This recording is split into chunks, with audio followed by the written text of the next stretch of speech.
Today, I want to talk to you about being efficient in Diablo 4. What does that mean? It basically means not wasting your time with frivolous activities that don't benefit your character the most. So how do you go about being as efficient as possible in this game? I'm going to give you the step-by-step directions from low level to high level and what you should and should not be doing each step of the way.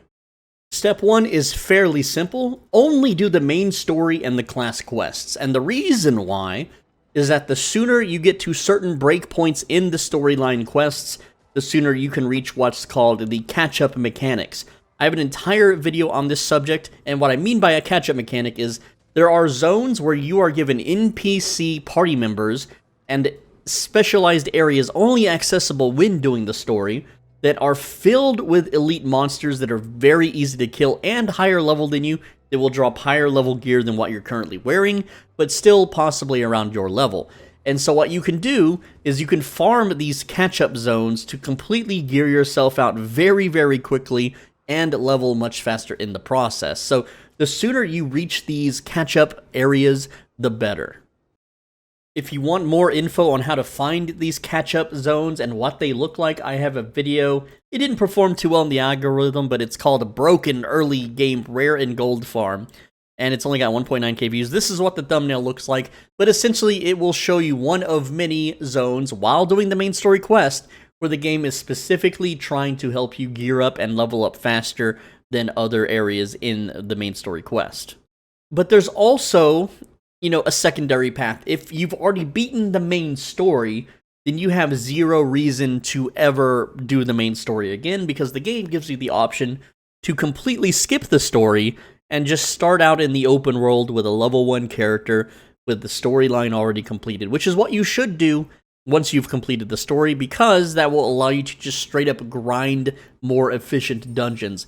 And one of the most efficient dungeons to grind on a level 1 character all the way to like level 53 or 55 is right up here. Here's Kiyoivashad.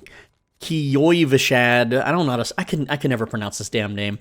Anyway, and then you go up, northwest, you get the Ministad waypoint, which you won't have on a new character, but you'll have some of the other ones. And then you go right here to Mercy's Reach.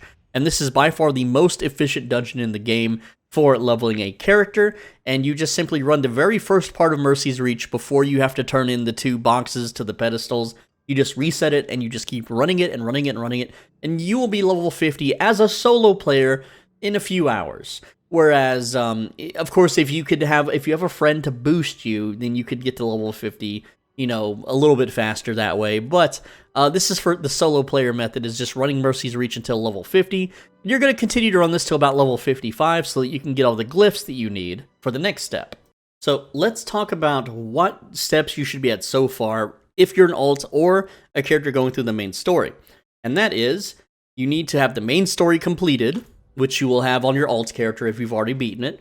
And then you need to unlock World Tier 3 by doing the Capstone Dungeon. That means right here in Kiyoivashad, you go up here to the church and you go into the Capstone Dungeon and you beat it. You can do this pretty early. I recommend level 47, that way the enemies are only 3 levels higher than you. But you want to be around level 53 or 55 for the next step, in which you will grind at Mercy's Reach right up here. This will give you the most rares to upgrade your character and the fastest experience in the entire game. So, with that also said, now that you're around level 53 to 55, you need to have hopefully found your first rare glyphs that you will be using for your build, and of course you will need a build. Don't try to wing it, just Google a build, look it up on a build website, check out my channel for build guides. And with that said, as soon as you find that first glyph, that first rare glyph, that's when you're going to transition to the next step. So step 2 is you need to start doing Nightmare Sigil dungeons that are 3 levels above your current character level until all of your glyphs for your current build, the build you want to play, and builds that you might consider playing are level 21. This will take a while, and this will put you in the high 80s or low 90s, possibly high 70s if you're really efficient at it. But the reason you're only running a Nightmare Sigil dungeon 3 levels above your character is because that will give you the maximum experience return without giving the enemies one-shot potential. Hopefully your build is not a glass cannon. It'll allow you to clear the Nightmare Sigil dungeons as fast as possible, and by doing Nightmare Sigil dungeons, you are also maximizing your experience per hour while also leveling your glyphs. Yes, of course, if you just went up to Mercy's Reach and ran it to level 100, that would be faster, and you would have possibly better gear drops. That's Demon's Wake, actually. Yeah, Mercy's Reach. So, but you would have level 0 glyphs, and your build would absolutely suck, because the most possible power that you are getting from your character is through the glyphs. Now, I'm going to just really quickly, one of the big things that confused a lot of people are, people followed my Barbarian build guide and got similar items, but their attack power would be like in the low 4,000 to 5,000s, whereas mine is showing 10,000 unbuffed. And the reason for that is because all my glyphs are level 21. Also, from playing Barbarian and other classes too, I have noticed that by leveling the glyphs up, that is the biggest power spike that you can possibly get. Yes, when you go from a sacred weapon to an ancestral weapon, it's a power spike, but it's not nearly as big as leveling your glyphs to 21. Putting on a level 21 glyph when not having one, or just a level 5 or 15 glyph compared to a level 21 glyph, is a massive super bump in power and defenses and should not be ignored. That's why we are prioritizing you level all your glyphs as soon as you are able to do Nightmare Sigil dungeons. And for those that don't know what a Nightmare Sigil dungeon is, you simply go over here to the Occultist and you can craft them with powder, which you will get from just killing mobs and finding it on the ground. But you can also get Nightmare Sigil dungeons by running what is called the Whispers of the Dead. That's these kind of red little quests on the map here. And whenever you get 10 of these bars filled up, you can go to the Tree of the Dead here, and you'll most likely get a few Nightmare Sigil dungeons from whatever reward you choose. The fastest way to clear these Nightmare Sigils are the group things, like here's a group one. This, you know, I haven't done it for the week. That's a weekly bonus there for a world boss. Begins in 3 minutes. So I think I'll go do that. And, you know, just because. But otherwise, the PvP zones, what you do is you log into a PvP zone from being logged out, and then you do the PvP objectives, and that's an easy, quick way to do your Tree of Whispers. The PvP zones are like up here, Seething Abominations, easy, and Purify the Seeds. That's already 8 of them completely done. Now, step 3 is fairly simple and very straightforward.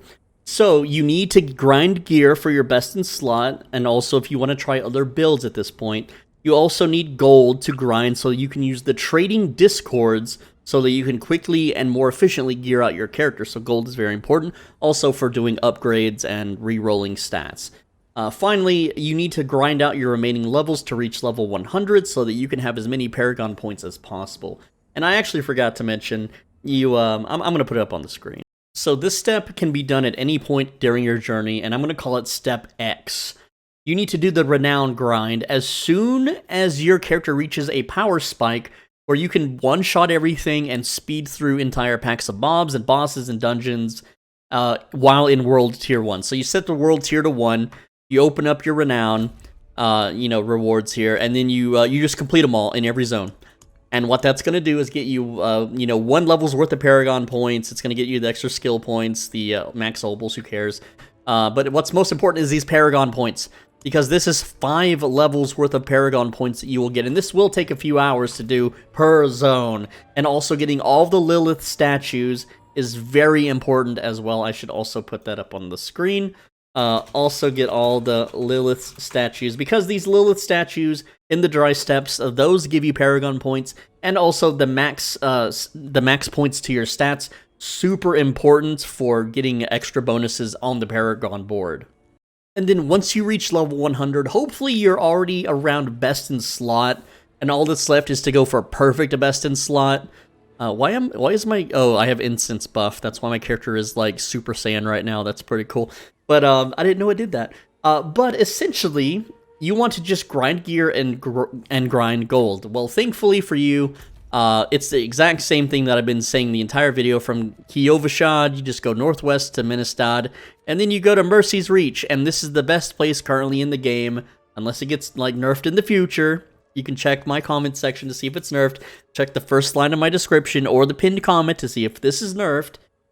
This is the fastest way to grind rares. This is the fastest way to grind gold, grind uniques, whatever it is you may need. Mercy's Reach has got you covered, so you just blow that sucker up as fast and as often as possible. And then that's it. You've completed Diablo 4. So let's talk about all the things, and this is where people are going to cringe at first, and then I'm going to fully explain why you shouldn't be doing these things, and then you'll be like, oh, that makes sense. So let's get into it, all right? The first things that you shouldn't be doing much of, really, is the Tree of Whispers. Don't go out of your way to do this thing. You should only do it initially the first time to get the first Nightmare Sigils so you can begin crafting, because you're going to find plenty of Nightmare Sigils by running Nightmare Sigils. You'll never be out of dust. As a matter of fact, you'll be capped out on dust so much you'll have to craft more and more and more just to, be able to pick up more dust.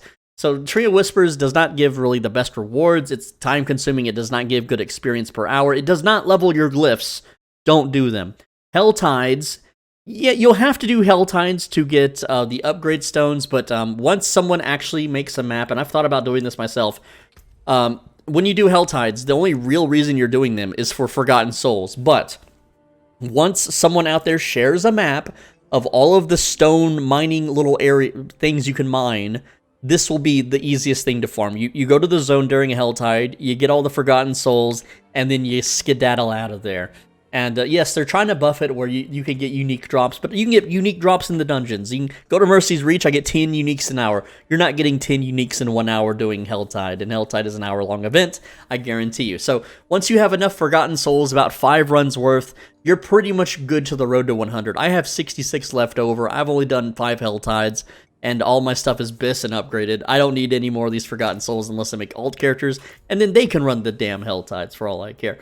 But, it's way easier to run the Helltide when you're level 100 anyway, so that's another thing. But a very important thing not to do is side quests, and you may be wondering, well, why the hell wouldn't you do side quests? I have to do the damn Renown grind. I gotta do side quests, obviously, and you do and you don't. For Renown, what I recommend is get all the waypoints, do all the strongholds, avoid as many side quests as possible, discover all the areas, do all the altars of Lilith, and then for your remaining Renown, which unfortunately in this example I did not do, but I didn't know this at the time, so I am a victim of not knowing this, and this is why I am preaching this to you right now.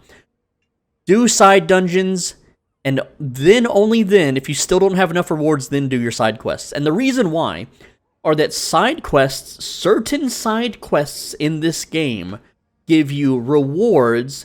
Well, they give you rare item rewards that are one of a kind and cannot roll mods that normally could happen. Like, for instance, amulets, to my knowledge, cannot roll life. But there are certain side quests where not only can those amulets reward you with life, they reward you with an exuberant amount of life, which means if I do the side quest when I'm level 40, I get a shitty little amulet that gets vendored and forgotten about, and I never have a chance to get that amulet ever again. But when I'm level 100, then I can get that amulet, which will also, scale to my level 100, and it will have life on it, and it will have far more life than any other piece of equipment in the entire game, meaning it is potentially a best-in-slot item for a specific build. Now, I don't know any builds that Barb uses that requires maximum life, except maybe Thorns. So if I wanted to make a Thorns Barb build, I have to make a new Barbarian and level it up, because I've already done that quest. I did it in the low 50s, and if I wanted to be the best damn possible Barbarian build in the entire game, without that amulet, it can't happen, or something like that. You get the idea, right? Hopefully you understand what I'm trying to tell you. Also, this guy's spinning, so I'm going to spin too. And it's an Albion, habit. But anyway, next up is world events and obol farms. So I want to talk about world events and obol farms. You can do them for fun, I guess. Just know that it's not time efficient. By the time you go to a world boss and pop them, or you go to those little things where you sit by the campfire and get 15% bonus XP, and you get a little bit of little rinky-dink reward, they are not worth doing over just spamming the same, like these things, these gathering legions. Just ignore these. They're not worth doing. They take a lot of time, and the rewards are poo-poo doo-doo. Now, as far as obols goes, obols are useful, but sitting 1 minute following a ghost child is not time efficient. If you find the obol farms where you can just kill like 2 enemies, and then the chest spawns, do those. Don't do the ones that take a long time, like the one where the Lilith demon, the succubus, is like slowly making an enemy run towards the middle and you gotta kill it, and you gotta wait a minute and a half until the boss spawns. Screw all of those and only do the efficient ones. Next up is sellers. Sellers are freaking garbage, shit rewards. They don't count towards your renown. I don't think they do. There's no reason to run sellers. There's no unique rewards from them. There's a few fun and funny puzzles in them, I guess. But other than that, there's no real use for them. Next up is Uber Lilith. You don't get a damn thing from killing Uber Lilith other than a few drops and a mount skin, which is not even that good. There's no reason to do Uber Lilith unless you want achievements and bragging rights, but just pay a guy in trade chat, pay a Blizzard Source or a Bone Spear Necro to blow that sucker up in 2 minutes. Like, I can go farm 1 million gold every 5 minutes. So if I spend, 30 minutes farming gold, I can just pay a guy to do it for me, and I don't have to get, dodge one-shot mechanics or build my character specifically for killing her. There's no reason in the game currently to run Uber Lilith other than bragging rights and maybe for fun, I guess.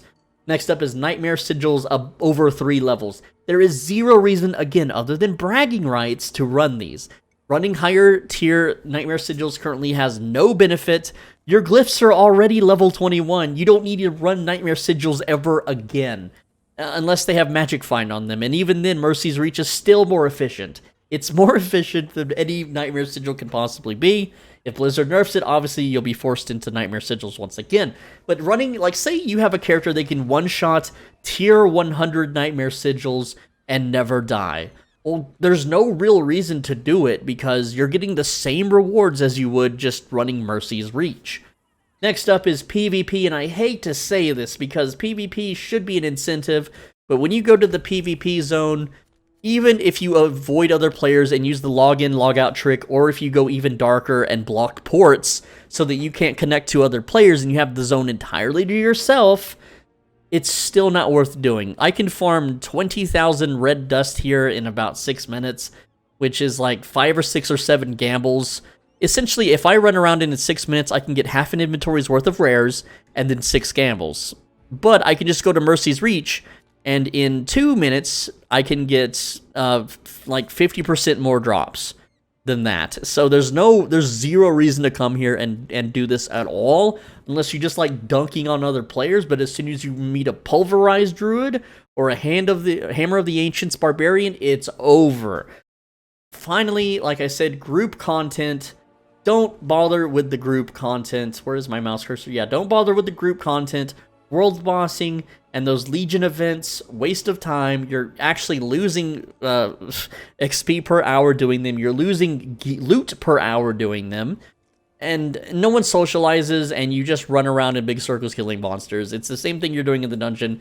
There just happens to be a few other players around. Yes, if your character sucks and is weak and you can't speed clear things, then I guess do the group content stuff. It's more so if you're like a really crappy build and crappy under-geared character.